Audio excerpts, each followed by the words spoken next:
Alors, Monsieur Bertrand Triou, nous allons revenir sur l'actualité en cours. Actuellement, parce qu'il y a 2 semaines, décédé Ndingaman, la bureau de Mbanga, que vous avez connu en prison. Oui, c'est mon Et quel souvenir vous gardez de la bureau de Mbanga? Oh, vous savez, la Pyro, j'étais très touché par ce deuil. Vu que c'est mon co-détenu, c'était mon ex-co-détenu, on a fait la prison ensemble. Lui, il était en prison pour février 2008 et j'étais là pour les livres. Donc, en fait, la Pyro,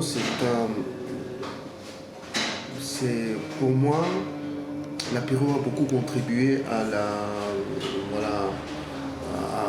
ce que les gens soient à l'éveil de conscience. Donc sa mort est vraiment une grosse perte pour le Cameroun. Et c'est dommage aussi que la situation du Cameroun l'ait poussé à décider d'être incinéré à l'extérieur du Cameroun. C'est dommage. Oui, mais est-ce que vous êtes persuadé que c'était la bonne décision à prendre de l'incinérer? Nous sommes contraints, c'est-à-dire nous sommes... voilà, le Cameroun n'est pas habitable. Le Cameroun est inhabitable pour les vivants et les morts. Vous comprenez? C'est-à-dire même le mort craint le Cameroun. Je comprends parfaitement cette décision de la Pyro de dire qu'il voulait être incinéré. Oui, mais cette décision, ça c'est une interprétation que les gens ont fait. Rien en l'état actuel nous montre qu'il a éventuellement déposé un testament devant notaire pour exiger que ses cendres fussent incinérées et que son corps fût incinéré. Écoutez, du moment où, je ne vais pas rentrer dans ce débat parce que du moment où sa femme, Madame Lapiro, a été, voilà, supposons même qu'il n'ait pas existé de testament et que sa femme elle a décidé si on a incinéré, c'est parce que sa femme elle a accepté. Oui, mais la Pyro de Mbanga c'était d'abord un chef traditionnel. Oui. Deuxièmement, c'était un artiste qui a connu la popularité même avant Petit Pays. Oui. Et troisièmement, c'était un homme politique. Oui. Est-ce que ces 3 raisons-là ne justifiaient pas qu'on fasse le nécessaire pour ramener son corps à Mbanga où la population, où le peuple camerounais l'attendait pour lui rendre un dernier hommage? Je viens de vous dire que le Cameroun est un pays dangereux pour les vivants et les morts. Mais je n'imagine pas qu'on... Voilà, mais est-ce que de quoi a encore peur un mort? Vous savez, c'est la situation, c'est dans ce paradoxe que vit le Cameroun.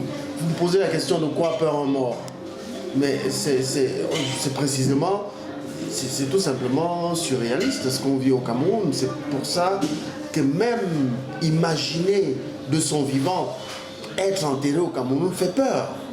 Vous comprenez? Donc je comprends parfaitement cette décision de la Pyro et je la respecte parce que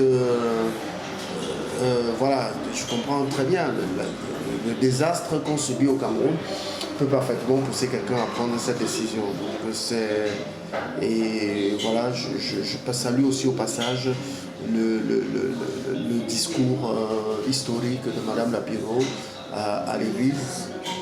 Donc voilà, je pense que c'était l'un des plus hommages les plus importants oui, alors monsieur Théo, vous avez suivi aussi les obsèques à la télé de Charles Atiba Eyene, membre du RDPC, qui était aussi un homme libre d'esprit. Oui. Alors, qu'est-ce que vous en avez retenu? Voilà, Charles Atiba Eyene, déjà, paix à son âme. C'est un bonhomme très intelligent. Je lui avais d'ailleurs dit.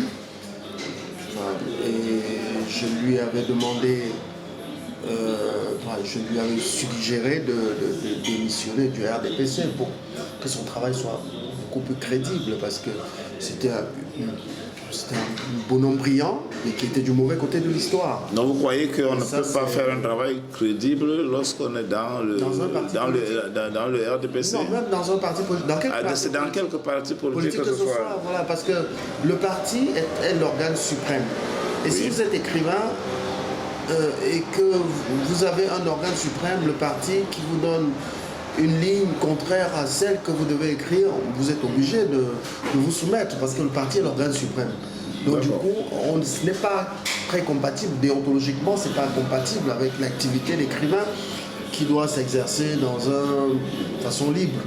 D'accord. Donc c'est très compliqué, très compliqué. Ouais. Donc, et à propos de Abel et Inga, il y a Banda Pama qui sont décédés. Voilà, Banda Pama, c'était un camarade, parce que j'ai été pendant une dizaine d'années membre du bureau politique au Manidem. C'est justement pour mes activités professionnelles d'écrivain que j'avais arrêté les activités politiques. Donc voilà, je voulais uniquement me consacrer donc à c'est mon de ça travail que d'écrivain. vous vouliez que Charles Adjoubaï s'inspire aussi. Voilà, je le lui avais conseillé. Oui. Et voilà, donc parce que c'était un garçon brillant. Et j'ai beaucoup de respect pour tout le travail qu'il faisait. C'était un brave garçon, mais qui était malheureusement du mauvais côté de l'histoire. C'est ce que je peux dire, mais franchement.